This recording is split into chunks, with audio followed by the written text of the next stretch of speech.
20대의 젊은 나이로 도망자의 신세가 되었던 다윗을 우리가 압니다. 그는 10년 넘게 광야 생활을 하였던 사람입니다. 소년 시절에 하나님의 부르심을 받아 블레셋의 진공으로부터 조국을 구하였지만 목숨을 노리는 질투의 화신 사울 왕을 피하여 이곳저곳 광야를 옮겨 다녀야만 했었습니다. 라마를 시작으로 아둘람 동굴, 엔게디 광야를 거쳐서 10광야 등 16번 이상의 장소를 옮겨 다니며 몸을 피신하였습니다. 광야는 메마르고 거칠고 잔혹하고 인적이 없는 곳입니다.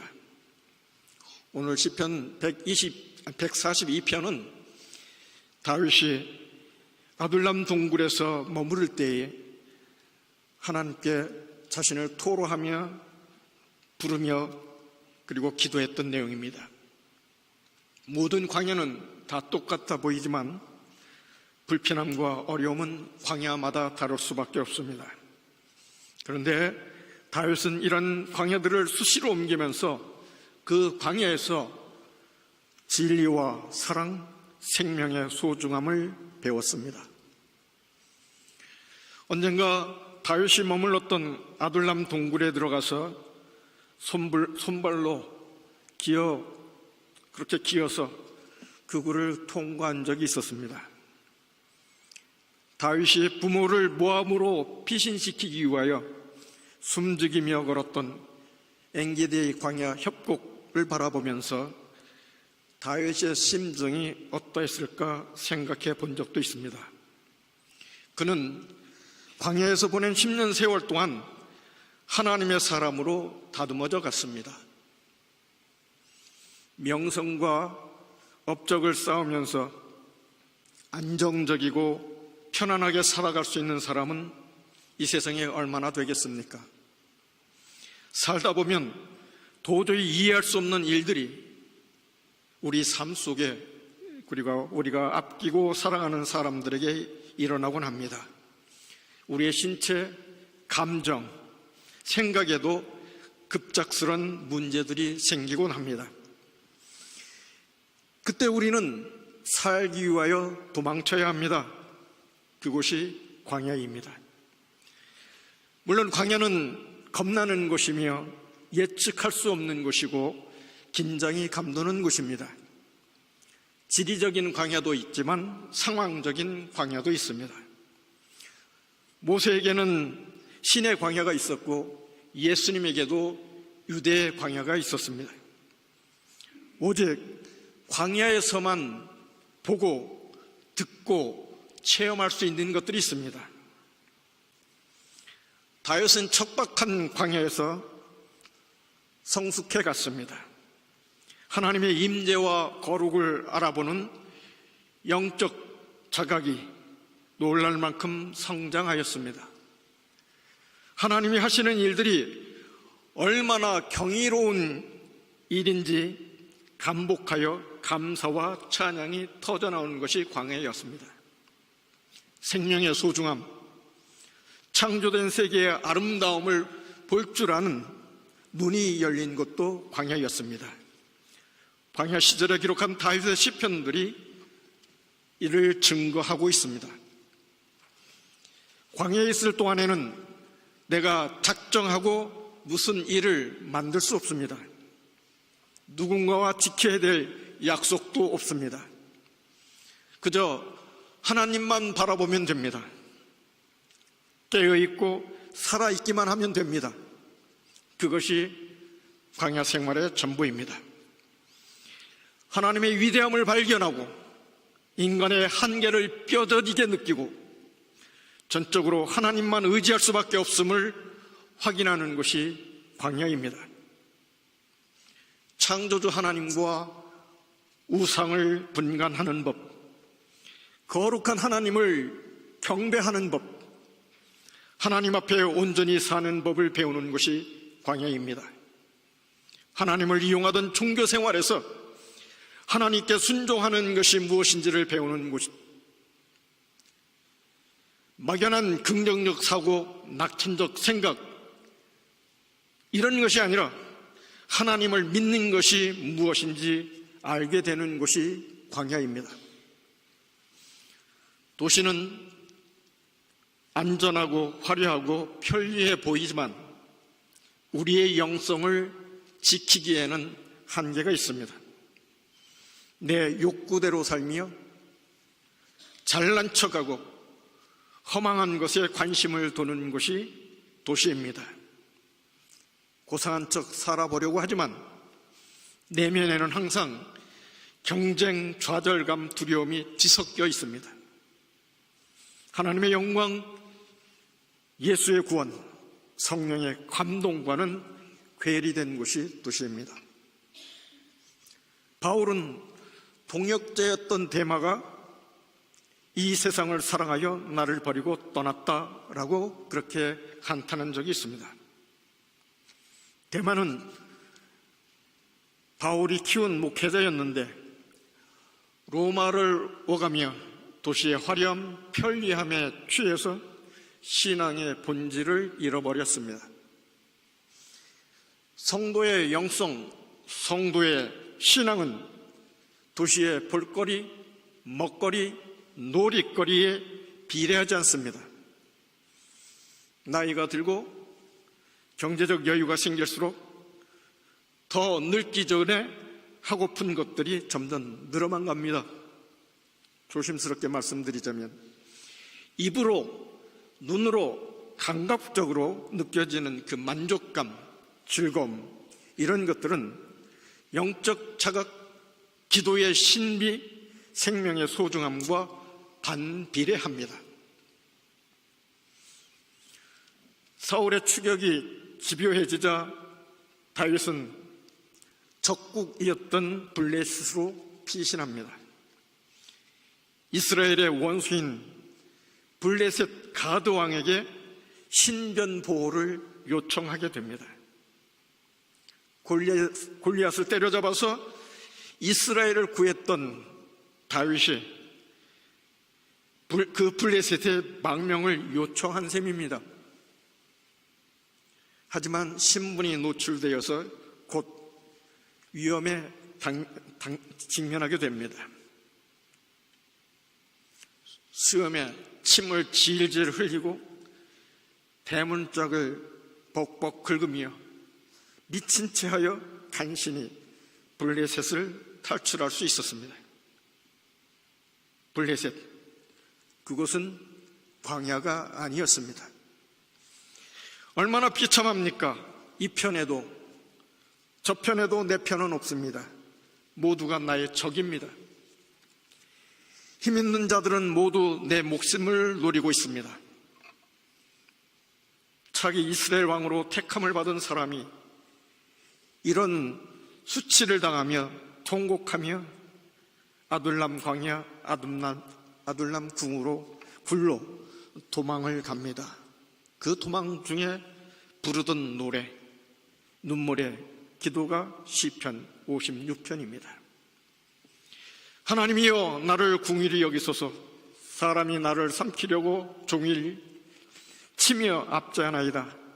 나의 원수가 종일 나를 삼키려 하며 나를 교만히 치는 자 많사오니 내가 두려워하는 날에는 주를 의지하리이다. 성도 여러분, 사람이 살다 보면 비겁해질 수도 있고 수치를 당할 수도 있습니다. 절망적인 상황에 네 앞에 펼쳐질 때도 있습니다. 눈물이 앞을 가리고 마음에 근심이 쌓일 때 그곳에 머물지 말고 기도의 광야로 나가십시오. 어느 누구 내 편이 되어주지 않아도 그곳에서 하나님은 내 기도를 들으시고 내 편이 되어주십니다. 아둘람 굴에 다윗이 있다는 소리를 듣고 사람들이 광야에 모여들기 시작합니다. 사무엘상 22장에 보면 그러므로 다윗이 그곳을 떠나 아둘람 굴로 도망하며 그 형제와 아비의 온 집이 듣고는 그리로 내려가서 그에게 이를 얻고 환난당한 모든 자와 빚진 자와 마음이 원통한 자가 다 그에게로 모였고 그는 장관이 되었는데 그와 함께한 자가 400명 가량이었더라. 400명, 그 당시에 적은 숫자 아닙니다. 그 많은 사람들이 모여들었습니다. 그 모여드는 사람들 중에는 다윗의 집안 형제들도 있었습니다. 그 형제들은 다윗과 원만한 관계를 가지고 있지 않습니다. 선지자 사무엘이 다윗을 낙점하여 차기 왕으로 기름을 붓자 장남인 엘리압과 다른 형제들이 질투하였습니다. 저들이 다윗을 찾아온 이유는 사울의 적개심이 가족에게까지 밀려오자 어쩔 수 없이 다윗에게 합류할 수밖에 없었습니다. 나머지 사람들도 대부분 환난을 당하거나 빛에 쪼들리거나 원통한 자들이라고 성경은 말합니다. 저들을 광야로 불러들인 분은 다윗이 아니라 하나님이셨습니다. 사실 다윗은 도망 다니며 자기 목숨 하나 부지하기 힘든데 그 많은 사람들이 몰려들 이유가 없습니다. 세상에서 버티기에 너무나 힘든 사람들, 재난으로 근심이 가득한 사람, 먹고 살려고 바둥거리다가 빚에 짓눌린 사람, 억울함이 뼈에 사무치는 사람, 권력의 사각지대에서 핍박받는 그런 사람들이었습니다. 유진 피터슨 목사는 아마도 그들 중에 사기꾼, 불황자, 부적응자, 인생의 낙오자들도 많이 섞여 있을 것이라고 그렇게 메시아 성경에 번역했습니다. 마온 광야에 이르렀을 때 그 400명이 600명으로 늘어났습니다. 그 많은 사람들 모여들었지만 하나님은 저들이 과거에 무엇을 했던 사람인지 어디서 왔는지에 대해서 개의치 않으십니다. 중요한 것은 하나님이 저들을 위해 무엇을 하실 것인지, 저들 안에 무엇을 담으실지, 그것입니다.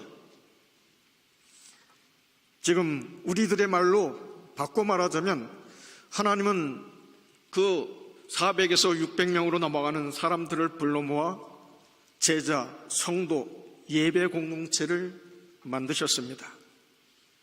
역대상 12장에는 그들을 잘 훈련된 다윗의 군대라고 묘사하고 있습니다. 하나님이 주도하시고 개입하시면 황무지에 장미꽃이 핍니다. 광야에서도 얼마든지 부흥이 일어납니다.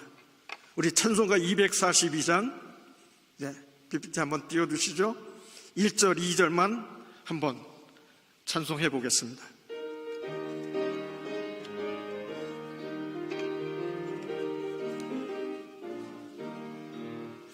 황무지가 장미꽃같이 피는 것을 볼 때에 구속매 노래 부르며 거룩한 길 다니리.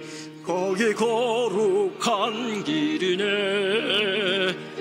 검은 구름 없으니 낮과 같이 밝고 맑은 거룩한 길 다니리. 2절 하나님의 아름다움과 그의 영광 볼 때에 모든 괴로움 잊어버리며 거룩한 길 다니리. 거기 거룩한 그 길에 온문 구름 없으니 낮과 같이 밝고 밝은 거룩한 길 다니리.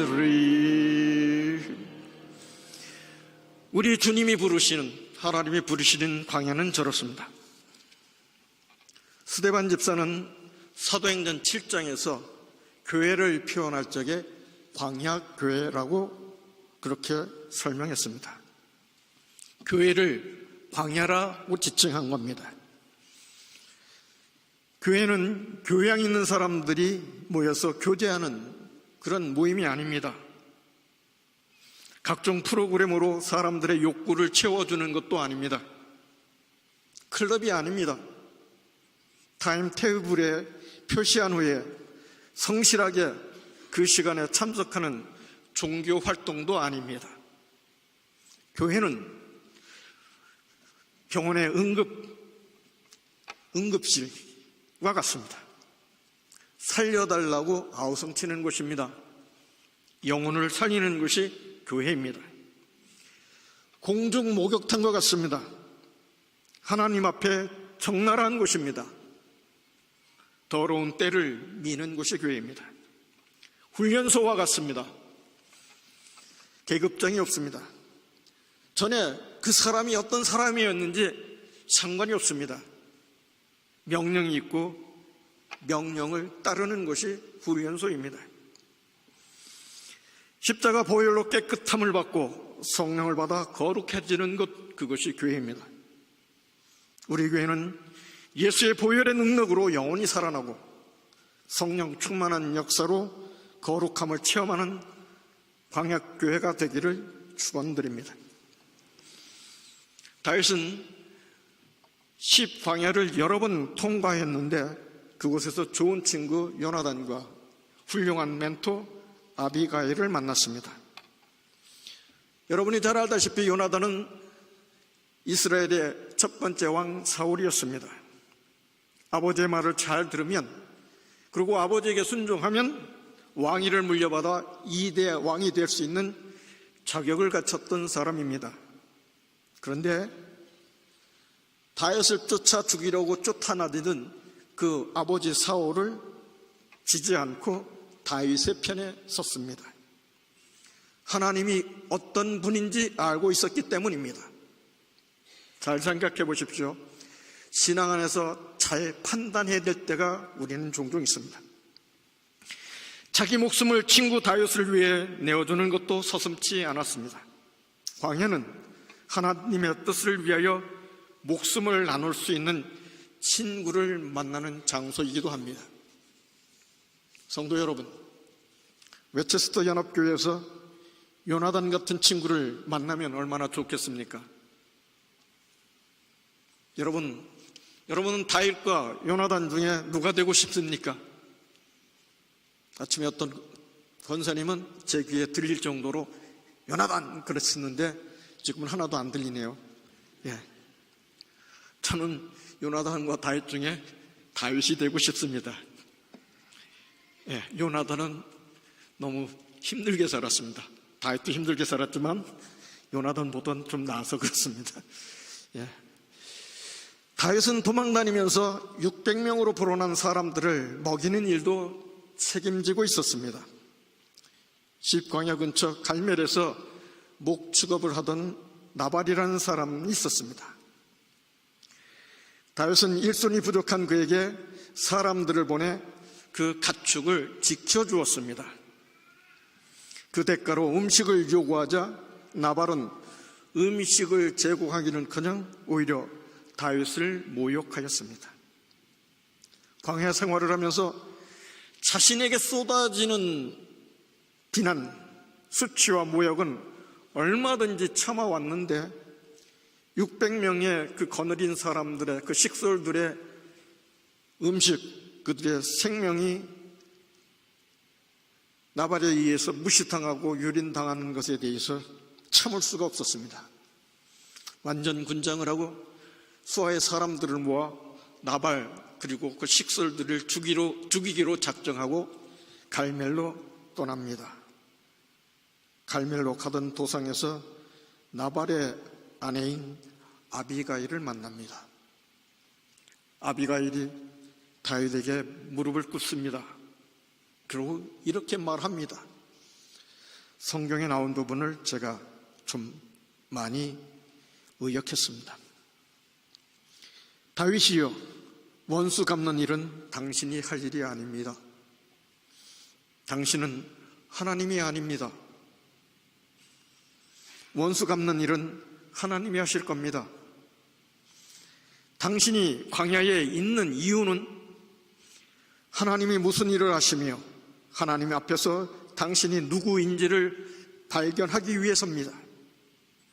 광야는 당신 스스로를 시험하는 자리가 아니고 당신이 얼마나 강직하며 당신이 정의로운 사람인지를 증명해내는 자리가 아닙니다.